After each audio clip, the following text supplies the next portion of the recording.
আজকের রেসিপি আমাদের নারকেল আইসক্রিম। আমরা তাই দুধটাকে আমি ফুটিয়ে ঘন করে নিয়েছি। 1 কিলো দুধ নিয়ে এটা ফুটিয়ে আমি অনেকটা ঘন করেছি। আমি এবার চিনিটাকে দিয়ে দিচ্ছি। এখানে পরিমাণ মতো বা স্বাদ অনুযায়ী চিনিটা আমাদের দিতে হবে। এইবার আমি কিছুটা পরিমাণে এখানে নারকেল দিয়ে দিচ্ছি, একটু নেড়ে নেব। এই মিশ্রণটাকে আমরা এবার একটু মিক্সারে পেস্ট করে নেব। আমরা বাটির ভিতরে অল্প একটু করে নারকেল দিয়ে দিচ্ছি তলায়।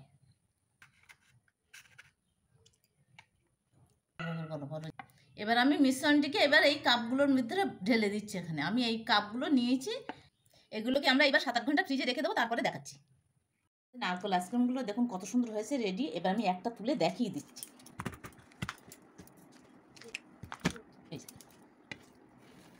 দেখুন কত সুন্দর হয়েছে নারকেল আইসক্রিম।